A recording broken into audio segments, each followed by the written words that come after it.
Catus, Maximus here. This is just a short video about these Vevor annular cutters. These are for magnetic drills. They have what's known as a Weldon shank, which is a 2 flat 3/4 inch, exactly 3/4 inch, 750 thousandths shank. And then they also have centering pins. These are once again are used in magnetic drills. They're called annular cutters because they're a hybrid between like an end mill and a hole saw. Easiest way to describe them. Actually, I did get sent a magnetic drill, but it got it had a defective spindle. It had a bad grind on the inside, so the cutters would wobble. And I spent a bunch of time measuring these, and these are actually straight. These are actually ground for 170 bucks for the 6-piece set, which includes a 1 inch, 1 1/8, 1 1/4. What is this size here? Come on now. Trying to find the size on this one. 1 1/4, 1 1/2, 1 3/4, and 2 inches. So for a larger 2-piece set, that's actually a good price because these things are just super expensive, especially for the larger sizes. This is a centering pin, so how this works is this goes inside the annular cutters.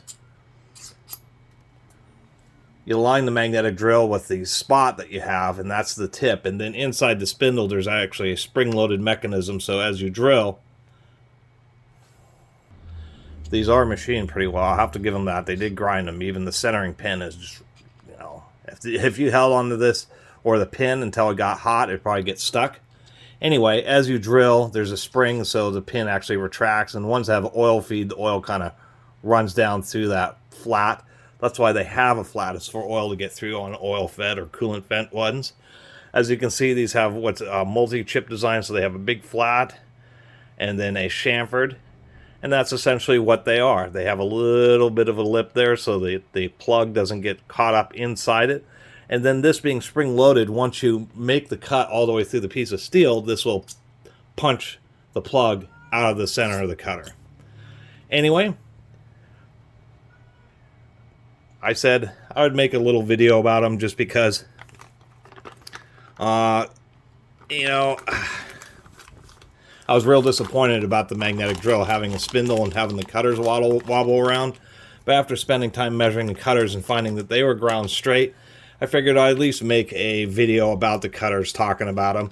They do come with 2 centering pins, which I thought was interesting, but I suppose the reason for that is that they can get bent or damaged. So it's a little bit nice that they do include an extra one. And once again, these cutters are super expensive, like premium brand. I think, you know, like Milwaukee's or something, you'd be looking at like 400 bucks or more for these kind of cutters.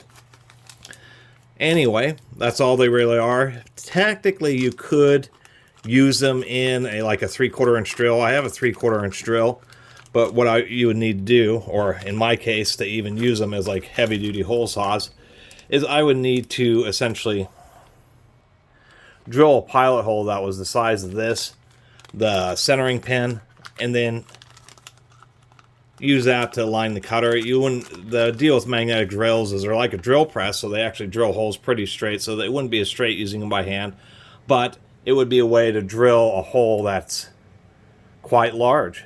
Like this is just a 1 inch cutter.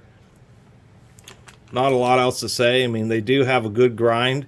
You know, of course, using these by hand, you know, you would get a bit of a wallowed out hole because it would just be so difficult to try to maintain a straightness. But nonetheless, it would be better through thicker metals than trying to, you know, first, hard to find large size, inch and larger twist drills. Secondly, using hole saws would really wear out quickly. So that's kind of the deal with the annular cutters.